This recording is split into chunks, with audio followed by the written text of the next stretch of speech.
Hello friends, स्वागत है आपका अपने यूट्यूब चैनल अपनी पाठशाला में। फ्रेंड्स, हमने आरआरबी एनटीपीसी सीबीटी 2 जिसका एग्जामिनेशन फरवरी में होने वाला है, और ग्रुप डी जिसका एग्जामिनेशन भी फरवरी से शुरू होने वाला है, उसको ध्यान में रखते हुए जो भी टॉपिक महत्वपूर्ण है किसी भी सब्जेक्ट का, उस पर हम धीरे धीरे वीडियो बना रहे थे। उसी श्रृंखला में हम रसायन विज्ञान का कुछ एमसीक्यू क्वेश्चन लेके आए हैं। अगर आप तैयारी कर लिए हैं तो देखिए 10 क्वेश्चन है, उसमें से आप कितना सॉल्व कर पाते हैं। अगर आप 8 कर पाते हैं तो आपकी तैयारी बहुत अच्छी है। चलिए शुरू करते हैं। पहला क्वेश्चन है कि कैल्शियम कार्बाइड पर जब जल डालते हैं तो क्या बनता है। तो एसिटिलीन बनता है। कैल्शियम कार्बाइड का जो है फार्मूला जान लीजिए कि CaC2, कैल्शियम कार्बाइड पर 2 मॉलिक्यूल जल डालते हैं H2O, तो बन के तैयार होता है acetylene gas. C2H2 acetylene gas का मॉलिक्यूलर फार्मूला है।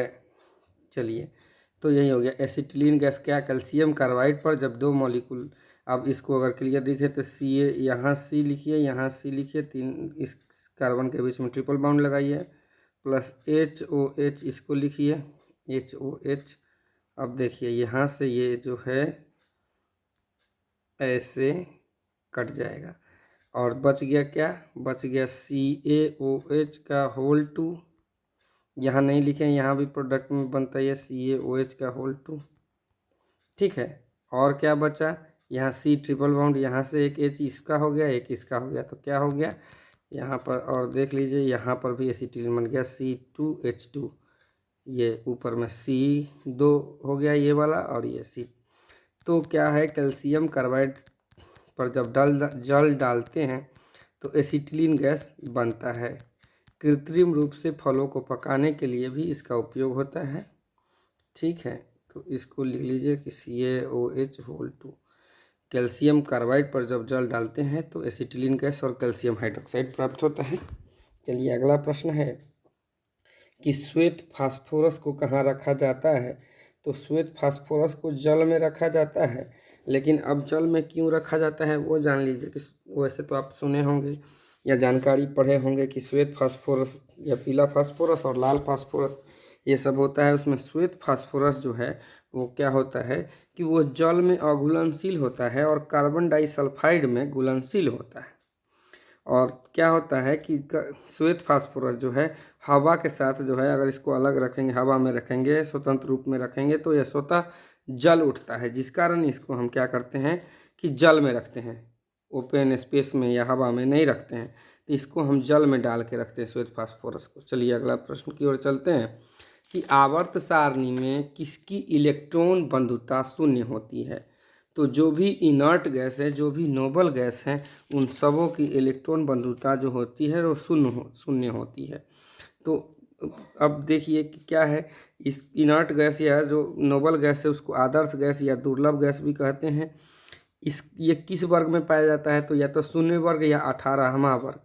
शून्य वर्ग को ही 18वां वर्ग कहते हैं, इसमें पाया जाता है।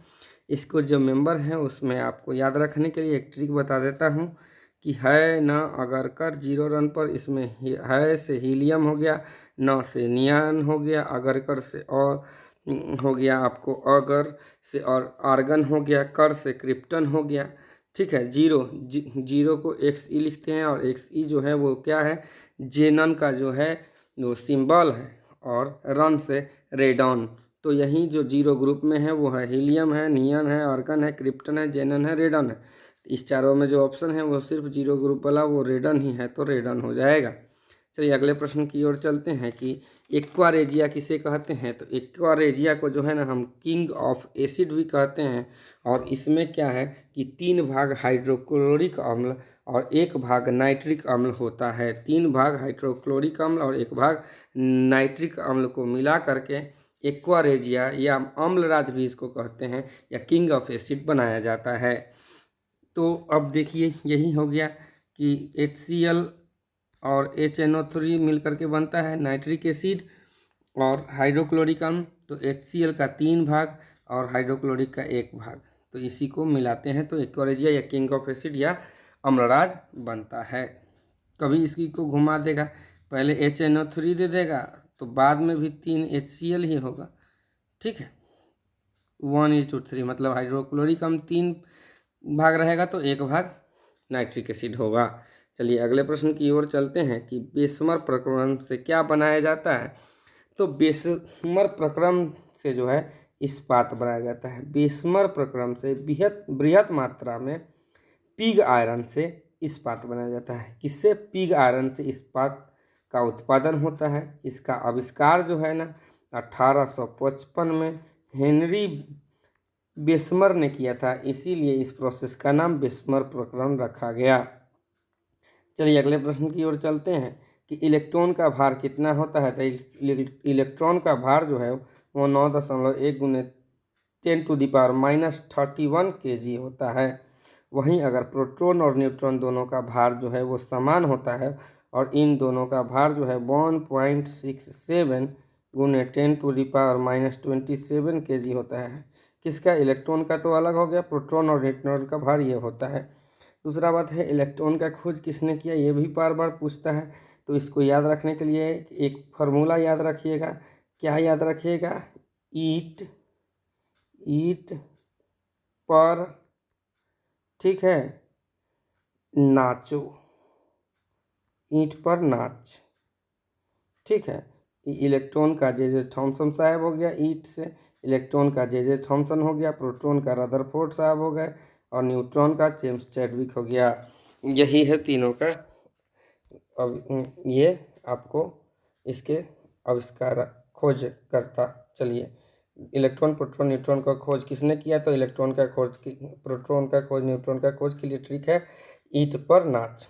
तो ईंट पर से हो गया ईटी से इलेक्ट्रॉन का जे थॉमसन ने खोज किया था, प्रोटॉन का रदरफोर्ड ने और न्यूट्रॉन का चैडविक ने।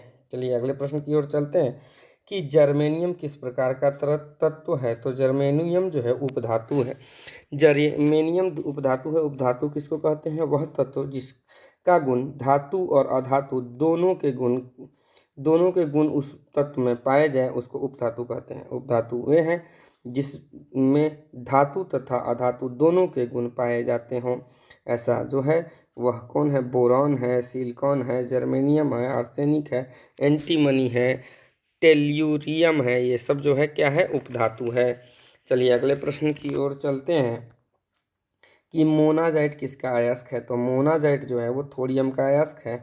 और थोरियम कहाँ पाया जाता है? थोरियम जो है एक रेडियो सक्रिय धातु है जो कि भारत में केरल के समुद्री तट पर मोनाजाइट बालू में प्रचुर मात्रा में पाया जाता है। थोरियम का निष्कर्षण जो है मोनाजाइट अयस्क से ही किया जाता है। चलिए अगले प्रश्न की ओर चलते हैं कि किस में तांबा की मात्रा अधिक है। तो पीतल में जो है कौन कौन से, कॉपर जो है, कॉपर है और जिंक है। पीतल में पूछता क्या क्या है। तो कॉपर और जिंक है। कॉपर जो है वह 70% है और जिंक 30% है। तो ये हो गया पीतल। कांसा, कांसा में जो है वो कॉपर है और टीन है। क्या है? कॉपर है और टीन है। कॉपर जो है 88% है और टीन 12% है। फिर आता है जर्मन सिल्वर की बात। तो जर्मन सिल्वर में जो है 50% कॉपर रहता है। उसके बाद जो है आपको जिंक जो है Zn 35% और जो है उसके बाद 15% जो है निकल रहता है। जर्मन सिल्वर में कॉपर 50%, जिंक 35% और निकल 15%।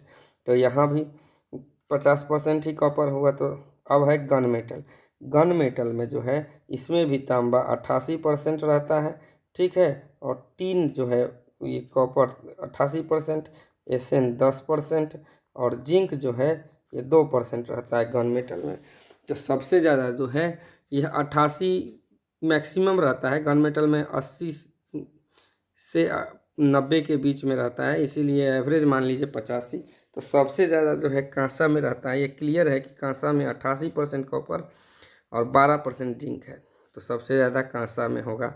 कांसा में कौन कौन चीज़ रहता है? तो तांबा और टीन रहता है। जर्मन सिल्वर में तांबा, जिंक और निकेल रहता है। गन मेटल में तांबा, जिंक और टीन रहता है, ठीक है। तो चलिए अगले प्रश्न की ओर चलते हैं कि बड़े शहरों में वायु प्रदूषण का मुख्य कारण क्या होता है। तो वहाँ बड़े शहरों में जो है वायु प्रदूषण का मुख्य कारण जो है वो क्या है कि उसमें का मुख्य कारण जो है वहाँ जो यातायात जो चलता है, वहाँ के चलने वाले वाहनों से निकलने वाले शीशा जो है वो वायु प्रदूषण का मुख्य कारण है। वाहन से वैसे कार्बन डाइऑक्साइड भी निकलता है, कार्बन। तो आपको जो है सबसे ज़्यादा जो है ना प्रभावित करने वाला बड़े शहर में वायु प्रदूषण का मुख्य कारण जो है वो शीशा ही है। तो आपको अगर मेरा ये वीडियो पसंद आया हो तो वीडियो को लाइक करें, ज़रूरतमंद लगा हो तो ज़्यादा से ज़्यादा लोगों के साथ शेयर करें और चैनल को सब्सक्राइब करें। धन्यवाद।